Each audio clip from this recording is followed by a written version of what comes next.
Hi, Bold Blueprint community. We are excited to be back with kind of a part two from our last week's series. So last week we talked about career changes and moves, internal and external.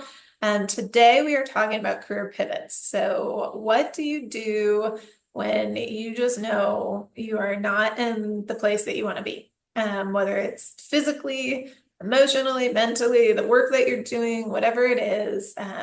What do you do when you're ready for a big career pivot? And so, in keeping with kind of what we do here on weekly water cooler wisdom, Jill, if you and I were standing at the water cooler and it was this time last year, for me, I would have been like, Jill, I have silenced the internal voice for so long. I have been feeling this way for 2 years. I know it's time for me to make a change. I need to take a jump. What what do I do? Julie, I would probably be having the same conversation with you to say, I'm also ready to make that jump. I think it's that feeling that we have. It's almost this like the spark, Mhm. this like spark of curiosity that just like keeps pushing us towards something. And we know that we're not fully on our path. And I think at certain times in our life, I think there's a handful of moments where we might recognize that we are just not on our path and something's propelling us towards something else. And I would say take the jump. And with all the love and all of the guidance, just take the leap and follow that spark is what would be my first response sitting at that water cooler. Yes. And at the time, I would have combated that, Jill, with saying, oh my gosh, right, that sounds like so amazing, but I'm a single woman and I have no other health insurance or paycheck coming in. And like that sounds easy, right? But like what do I do in those moments where fear feels crippling? And so for me, I had heard a quote earlier this year, and it was fear is an inch deep and a mile wide. Yep. And I can say, from both Jill and I's perspective, I mean, both of us quit our jobs earlier this year. We are both single women, no other insurance, no other paychecks coming in. Um, that sounds insane, right? Like it sounds insane. But what I have found to be very true is that fear is just an inch deep. You think you are going to drown in that fear. You think that there is going to be no way out. And yet when you step into it, it's you have to take that leap. But once you take that first step, you're like, oh, I'm in the shallow end. It's fine. And I think it's acknowledging that, right? Like that feeling of uncertainty. Like a lot of times in our life, in our career, we're working towards reducing uncertainty, reducing some of that risk, right? And all of a sudden, here we are thinking about, I'm going to upend my life in a lot of ways to try something different. And so that courage that comes leaning into it, I mean, for anyone that's contemplating making a bigger change, whether it's fully career change, or just absolutely, pivoting what you're doing altogether, living in that uncertainty is so important. But I think the call to action, right? Taking that next step and just starting with a small proof of concept. If you're sitting there wondering, trying to bet on yourself, start with conversations with people, either clients you might be potentially working with and or someone that's doing something really similar. Start with a conversation that will help reduce some of the risk or some of the uncertainty and some of the fear that we might have. I know, Julie, you and I have, as we've been starting these new adventures, us being able to talk about our challenges and that fear has, I know for me, allowed me to move through it more quickly.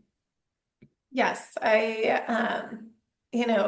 so much I want to say right now. So, so yes, what I would say is, yeah, take those small steps first. I definitely had connected with people that were going out on their own prior to making the leap. And like I said, my journey was a 2 year journey. I knew in January of 22, the voice, that feeling, that gut instinct it hit me. I was getting ready for work one morning and all I heard was quit your job. And I was like, no thanks. Like that. We're just gonna silence that. And so my point in that is that over those two and I mean it was January of 22, I quit in March of 2024. So over those 2 years, I made contacts and I had those conversations with people to say, how did you do it? How, what motivated you? What was the first couple steps that you took? What are some books that you read? What are just some things that you've done? And so learning from other people is really important. And I don't want this to be just about quitting your job. You might want to write a book. You might want to retire. You might want to, like I said, maybe be a teacher, or maybe you are a teacher and you're trying to pivot to sales or something. So I think going back to last week's conversation, we talked a little bit about like knowing what your skill, what transferable skills that you have. And that was something that I had to sit and explore because, as an event person, I've been an event planner my entire life. My entire career has been in events. And from the outside looking in, it could very well just seem like, well, she plans parties and, that's that. But what people don't necessarily see, what I didn't even allow myself to see, is that, I'm doing budgets. I'm reconciling finances. I'm being strategic with the planning. I'm, I'm working in that creative mindset. I'm doing some marketing. I'm, financial skills, marketing, creative, touching on some graphic and design sometimes. And so all of that, those are all transferable skills that I didn't even allow myself to see. So having those conversations to really understand, especially if you're looking to make a career pivot where you're trying to go from one career to something else, totally. It is great to talk to somebody, especially like Jill, with your background. It would be amazing for somebody to talk to you to understand what their skills are that they might not realize. Would love to talk with individuals and help them kind of uncover that and put together like real action plans on how to make some of those pivots, because the ability to talk to someone and have that conversation and help, like sometimes you just need another set of eyes to listen, or another set of ears to listen and help provide some guidance. I think a big part of that too, Julie, is sometimes we hope that everything feels perfect on the other side before we make that jump. And I think the uncomfortableness and the ability to just start somewhere is so important. And so I think the first step that someone could take as they might be considering a career pivot is really just breaking it down to like, what would a first step even look like? Your first step doesn't have to be going out to go get insurance to cover your business. Your first step doesn't even have to be out to go get an email set up with GoDaddy. Instead, think about what that next step could be that gives you a little bit more confidence in stepping towards that next space. I think that's one step that we can all take. Yes, and that is like anything in your life, you will never be ready, but you will know when it is time. And so I think that that's a really big distinction. I don't know if anybody's ever really ready to quit their job or sell their business or retire, or make a huge move, but somewhere inside of you, And, for me, like I said, I heard that voice. I'm a believer in God and I have a relationship with God. And so for me, I heard that and I pushed it away and it would come back in the weirdest of times, it would just come back, and it was those three words: quit your job, quit your job, quit your job. And I kept saying, I need the full sentence. I need more. I quit my job and then what? And so, like, I think a lot of times we are always looking for that and then what, or fill in the statement. And it's never going to be exact. And so to your point, Jill, I took very clear steps, but for some people, that to make a small first step, but then also if you have the luxury of being able to do what you want to do, while also having a full-time income, make those small steps. File for an LLC, figure out the name of your company if that's what you want to do, or if you're looking to make a pivot to a different career, update your resume. It doesn't have to be.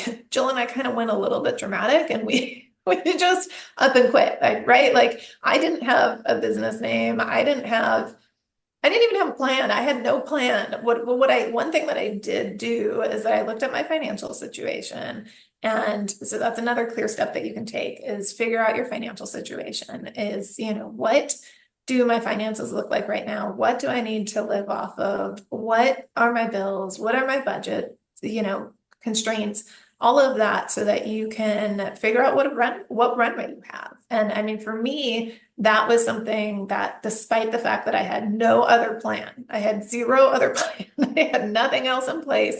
I knew financially that I was set for a certain amount of time. And don't get me wrong, it still felt scary, still does feel scary. I'm not going to sit here and pretend that it doesn't, but that is something that, gave me some peace of mind.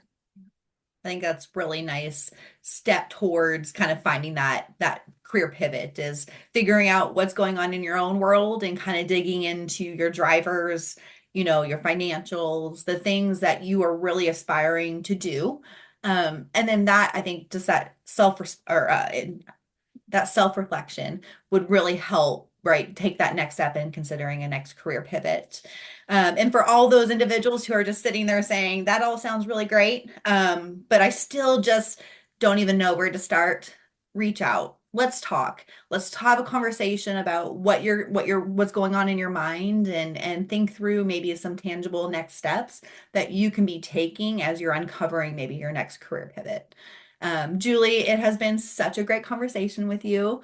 I know in the next couple of weeks, we're going to be talking a little bit more about how to be setting our goals and our visions on 2025. And I'm really excited to kind of get into dreaming big, but also getting into some really great planning. Yes, well, and I'm so excited that Jill and I found each other on this on this journey. She had literally announced for everybody wondering, or maybe nobody's wondering, but I'm going to tell you anyway. It was probably a week or two before I was announcing my leave at my company. So I had quit in March, and I gave them 2 months notice because we had a bunch of events, and it was just a couple weeks before I was actually going to leave. And Jill posted on LinkedIn that she left her job. And Jill and I had loosely connected prior to that. And I reached out and I said, hey, I'm leaving my job too. I don't know where there might be synergies, but maybe. And so to your earlier point, Jill, like we just sat on some phone calls being like, what did we just do? What are we doing? Like, what are you doing? What's this or that? And one tip before I end this conversation, Jill had said, tap into your local library. Apparently, local libraries have so many fantastic resources. And so those were like the early conversations. And then it came into, wow, we want to do similar things. We want to, we have similar goals. We have similar core pillars that we're working towards. And so that was just such a gift, Jill, that we have found each other. And I am sure our Bold Blueprint community feels the same. Appreciate that. I very much remember those early days and felt very similar. So glad that we found each other and a way of activating our network and just sharing information and lifting each other up. And we wish that for everyone out there who's considering kind of making a move. And we know it's scary. It's fear, it's uncertainty, but know that you have it in you and follow through. I mean, just keep that push and keep going. Yes. We'll see you soon.